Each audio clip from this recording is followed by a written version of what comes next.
बानी पीटीआई को इस्लामाबाद हाईकोर्ट से रिलीफ मिल गया। तोशाखाना 2 केस में जमानत मंजूर, रिहा करने का हुक्म। 10 लाख रुपए मचलकों के एवज जमानत मंजूर की गई। जस्टिस मियां गुल हसन औरंगजेब ने फैसला सुनाया। एक सफ़े पर मुश्तमिल मुख्तसर हुक्मनामा भी जारी। जमानत देने की वजूहात तफसीली फैसले में दी जाएंगी। अदालत की जमानत के बाद बानी पीटीआई को ट्रायल कोर्ट में पेश होने की हिदायत। कहा कि दरख्वास्त गुजार जमानत का गलत फायदा नहीं उठाएगा, ट्रायल कोर्ट में हर समात पर हाजिर होगा। जमानत का गलत फायदा उठाए तो इस्तगासा जमानत वापस लेने की दरख्वास्त दे सकता है।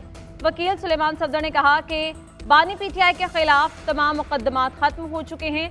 अगर अदालती ऑर्डर मिल जाता तो आज ही रिहाई के लिए चले जाते।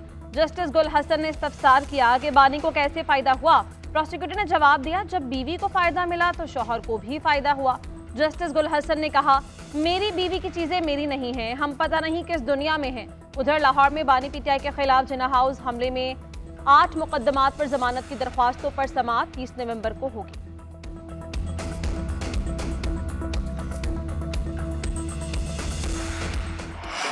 बानी पीटीआई की रिहाई का अभी कोई इम्कान नहीं। अभी तक 9 मई के 8 मुकदमात में जमानत नहीं हुई।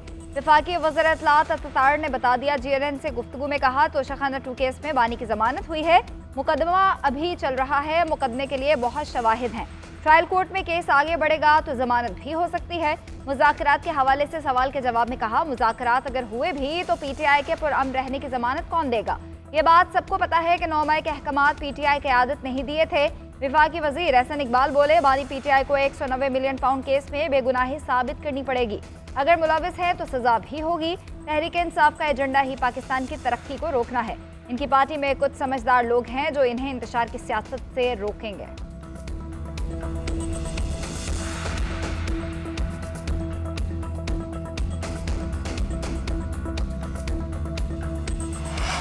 पीपल्स पार्टी के वफाकी हुकूमत से तहफ़्फ़ुज़ात बरकरार। वफाकी हुकूमत से मुज़ाकरात के लिए आला सतह की कमेटी तश्कील। वज़ीर आला सिंध मुराद अली शाह, वज़ीर आला बलोचिस्तान सरफराज बुख्ती और गवर्नर KP फैसल करीम कुंडी शामिल। शेरी रहमान, राजा परवेज अशरफ और दीगर कमेटी का हिस्सा हैं। वफाकी हुकूमत के साथ तहफ़्फ़ुज़ात उठाने और मसाइल के हल का जायजा लिया जाएगा। सेंट्रल एग्जीक्यूटिव कमेटी का इजलास आइंदा महीने तलब। कमेटी अपनी सिफारिशात सेंट्रल एग्जीक्यूटिव कमेटी में पेश करेगी। उधर चेयरमैन पीपल्स पार्टी बिलावल भुट्टो जरदारी दुबई रवाना, यूरोप भी जाएंगे।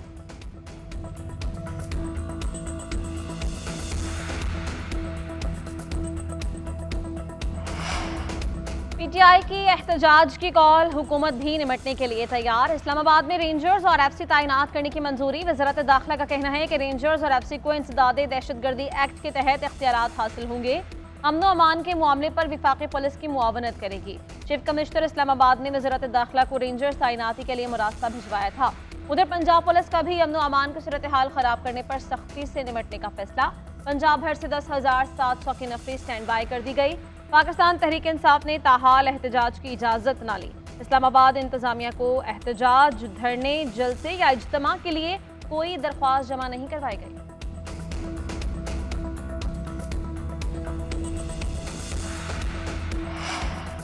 तहरीक इंसाफ की 24 नवंबर को इस्लामाबाद में धरने की कॉल का वक्त मुनासिब नहीं। पीटीआई में मौसर और दुरुस्त हिकमत अमली बनाने वाले लोग नजर नहीं आ रहे। मौलाना फजल रहमान कहते हैं, मुसलसल कॉल्स की वजह से एहतजाज की अहमियत नहीं रहती। हाथ ढालो तो पक्का डालो। पहले एहतजाज के पेश नज़र पैदा होने वाले खदशात को कंट्रोल करना होता है। पीटीआई को जलसे, जुलूसों और एहतजाज का हक है, लेकिन जिस अंदाज से वो कर रहे हैं उससे एक्सपोज होते जा रहे हैं।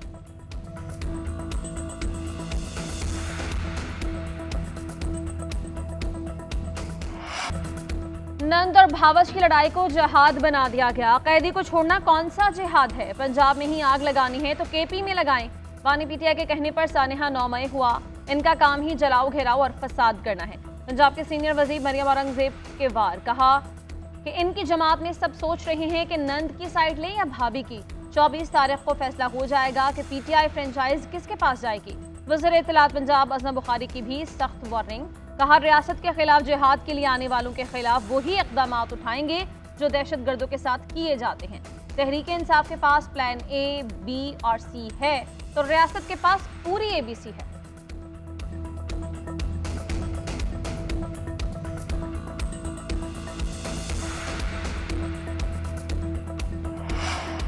तहरीक तहरीक इंसाफ का एहतजाज पुरअमन है तो इसके इस्लामाबाद इंतजामिया से इजाज़त क्यों नहीं ली? पीपल्स पार्टी ने सवालात उठा दिए। सेनेटर शहरी रहमान ने कहा उल्टा कानून नाफिज करने वाले इदारों से निपटने की हिकमत अमली बनाई जा रही है। बानी PTI मुज़ाकरात का मुतालबा नहीं बल्कि डील की दरख्वास्त कर रहे हैं। वज़ीर इत्तलात सिंध शर्जील नाम मेमन बोले कौम को फिर जरगमाल बनाने की कोशिश की जा रही है। चंद लोग अपने मकासद के लिए नौजवानों को इस्तेमाल करते हैं। हुकूमतों को गन पॉइंट पर मजबूर नहीं किया जा सकता। नई नस्ल सोशल मीडिया को फेक न्यूज़ के लिए इस्तेमाल ना होने दे। इख्तिलाफ राय अखलाकियात में होना चाहिए। अगर नौजवानों को तशद्दुद सिखाएंगे तो कल वो आपके खिलाफ भी हो सकते हैं। PTI तारीख देकर फंस गई है, अब इनको निकलने का मौका दें। इनकी मजबूरी का फायदा ना उठाया जाए। गवर्नर सिंध कामरान तिसौरी का मशवरा, कहते हैं इतला है कि PTI फंस चुकी, अल्लाह इनको हिदायत दे।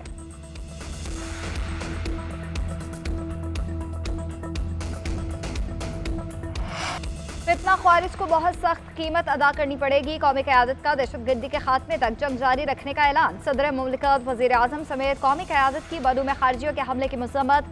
सिक्योरिटी फोर्सेस के जवानों की शहादत पर गहरे दुख का इजहार किया।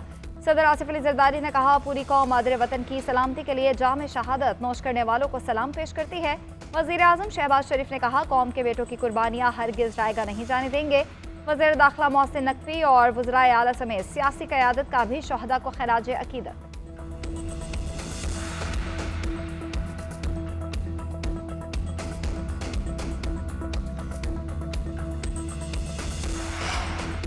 Army chief general Asim Munir का कराची में आइडियाज़ 2024 नुमाइश का दौरा। ISPR के मुताबिक सिपा सालार ने दोस्त ममालिक की कंपनीज की नुमाइश में शिरकत को सराहा। मुल्की और गैर मुल्की स्टॉल्स का विजिट किया।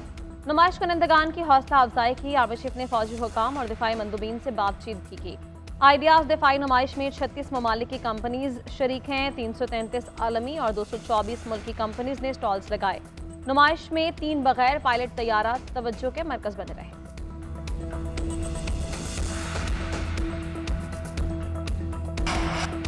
VPN को हराम या गैर शरई नहीं कहा, एक लफ्ज़ की गलती से अबहम पैदा हुआ। चेयरमैन इस्लामी नजरियाती काउंसिल डॉक्टर रागिब नईमी की सहाफ़ियों से गुफ्तगू। कहा VPN समेत किसी भी सोशल मीडिया प्लेटफॉर्म का दुरुस्त या गलत इस्तेमाल ही उसके शरई या गैर शरई होने के अमल को तय करता है। सोशल मीडिया के इस्तेमाल के हवाले से इस्लामी नजरियाती काउंसिल इजलास का एलामिया भी जारी। एलामिया में कहा गया कि सोशल मीडिया का इस्तेमाल इस्लामी तालीमात की पैरवी में किया जाए। उधर मुफ्ती तकी उस्मानी का कहना है इल्म नहीं इस्लामी नजरियाती काउंसिल की जानिब से VPN को गैर शरई क्यों करार दिया गया। हुकूमत किसी चीज़ पर पाबंदी लगाती है तो वो मसलहत के तहत होती है।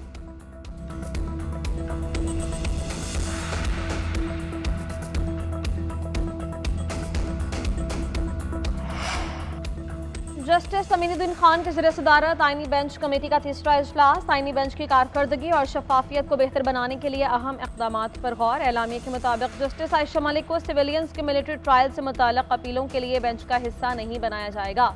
जस्टिस आयशा मलिक मुकदमे का फैसला देने वाले बेंच में शामिल थीं। अपीलों की सुनवाई के लिए बेंच की तश्कील का मामला जुडिशल कमीशन को भिजवाया जाता है। कमेटी की 1 हफ्ते में मुकदमात की दर्जाबंदी की हिदायत। हर रुकन के सामने रोजाना 5 चैम्बर अपीलें समाअत के लिए मुकर्रर करने की हिदायत। आईनी बेंच की मदद के लिए एक सिविल जज की खिदमात हासिल करने का फैसला किया गया।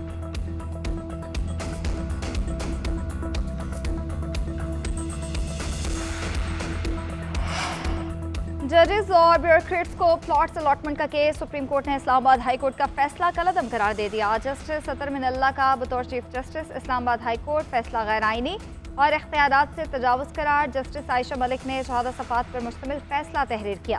फैसले के मुताबिक हाई कोर्ट ने इस नजरसानी शुदा पॉलिसी को गैर आईनी करार दिया जो चैलेंज ही नहीं थी। प्लॉट्स की नजरसानी शुदा पॉलिसी पर ना दलाइल दिए गए ना ही विफाकी हुकूमत को सुना गया। हाई कोर्ट ने जो कहा वो केस उसके सामने था ही नहीं। यह आईनी तौर पर नाकाबिल कबूल है कि अदालतें अपने दायरा इख्तियार को वसअत दें।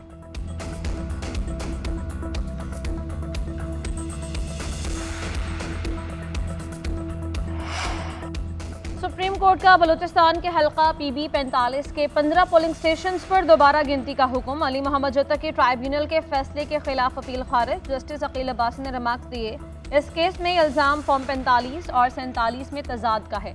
हैरान कुन तौर पर फॉर्म 45 से मुताल्लिक़ इल्जामात दोनों इतराफ से आए। जस्टिस इरफान सआदत ने वकील को मुखातिब करते हुए रिमार्क्स दिए इल्जामात बहुत संगीन हैं, शीशे टूटे हुए हैं, एक रात पहले बैलेट पेपर गायब कर दिए गए। उधर PB21 हब में पीपल्स पार्टी के अली हसन की अपील मंजूर, दोबारा गिनती से मुताल्लिक मामला इलेक्शन कमीशन को भिजवा दिया। दरख्वास्त को अस्तर नौ सुनकर फैसला करने की हिदायत।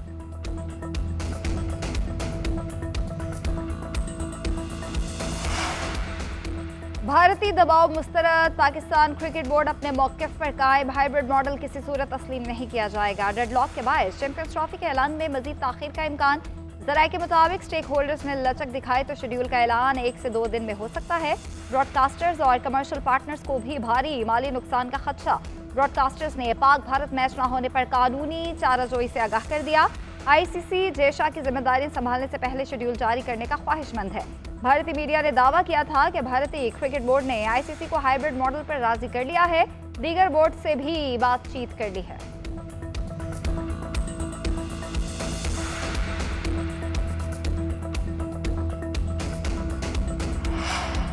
कोच और कप्तान की सोच को एक प्लेटफॉर्म पर लाया जाएगा। कोच, कप्तान और PCB सिलेक्शन कमेटी मिलकर फैसला करेंगे। कौमी क्रिकेट टीम के हेड कोच आकिब जावेद ने कहा कि ऑस्ट्रेलिया का दौरा पाकिस्तान के लिए हमेशा मुश्किल टास्क होता है। चैंपियंस ट्रॉफी में टीम एक तसलसल में नजर आएगी। दस्तयाब खिलाड़ियों में से बेहतरीन 11 के साथ खेलेंगे। फ़खर जमान ने ज़बरदस्त कारकर्दगी दिखाई, उनके फिटनेस मसाइल हल हुए तो सिलेक्शन कमेटी देखेगी, फिट होने पर उन्हें तरजीह देंगे।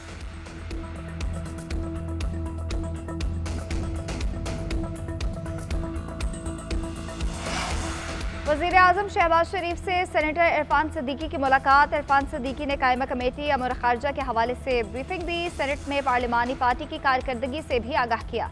वज़ीर-ए-आज़म ने कहा, इरफान सिद्दीकी की क़यादत में लीगी सेनेटर्स काबिल तहसीन किरदार अदा कर रहे हैं।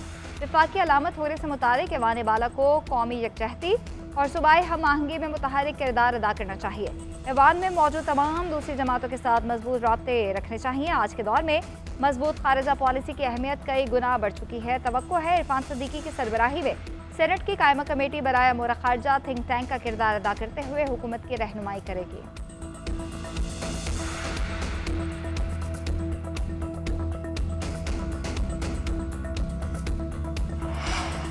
वज़ीर आला पंजाब मरियम नवाज से वज़ीर आला बलूचिस्तान सरफराज बुगटी की मुलाकात। मुल्क की सियासी सूरत हाल पर तबादला ख्याल किया गया। मरियम नवाज ने कहा कि दहशतगर्द बलूचिस्तान की तरक्की पर असरअंदाज होना चाहते हैं।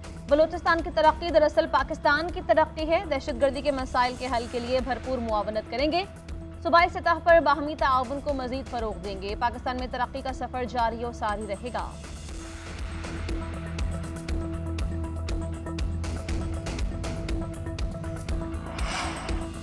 वज़ीर आला सिंध मुराद अली शाह से वज़ीर आला गिलगित बल्तिस्तान गुलबर खान की मुलाकात। GB के बच्चों की सिंध यूनिवर्सिटीज़ में सीटें बढ़ाने का जायज़ा। वज़ीर आला मुराद अली शाह ने कहा, जल्द गिलगित बल्तिस्तान का दौरा करके सिंध हुकूमत की फराहम करदा सहूलियात का ऐलान करूँगा। वज़ीर आला गुलबर खान का सिंध के मेडिकल और इंजीनियरिंग कॉलेजेस में गिलगित बल्तिस्तान के बच्चों की सीट्स बढ़ाने का मुतालबा, तलबा के लिए हॉस्टल बनाने की भी दरख्वास्त।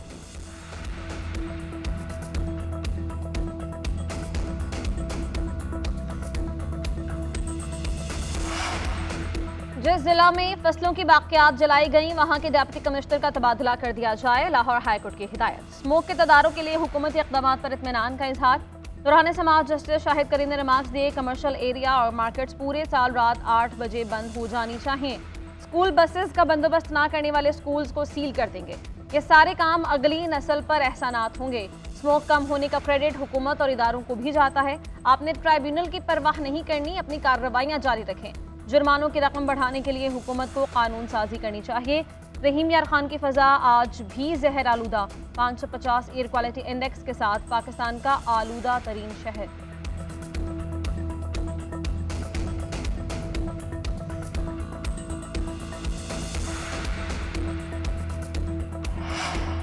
वज़ीर दाखिला मोहसिन नकवी से सऊदी अरब के नायब वज़ीर दाखिला की मुलाकात। बाहमी दिलचस्पी के अमूर पर गुफ्तगू। पैरा मिलिट्री फोर्सेज और पुलिस के बाहमी तबादलों और मुश्तरका ट्रेनिंग के अमूर पर तबादला ख्याल किया गया। इस्लामाबाद और रियाद को जुड़वा शहर करार देने की तजवीज़ पर डॉक्टर नासिर बिन अब्दुल अजीज़ का इत्तफाक। पाकिस्तान से सऊदी अरब जाने वाले भिखारी माफिया की सरकूबी पर बातचीत हुई। कैदियों के तबादले के मुआहदे पर भी इत्तफाक किया गया। मोहसिन नकवी ने कहा कि सऊदी अरब बरादर मुल्क है, दो तरफा ताउन का फ़रोग़ चाहते हैं।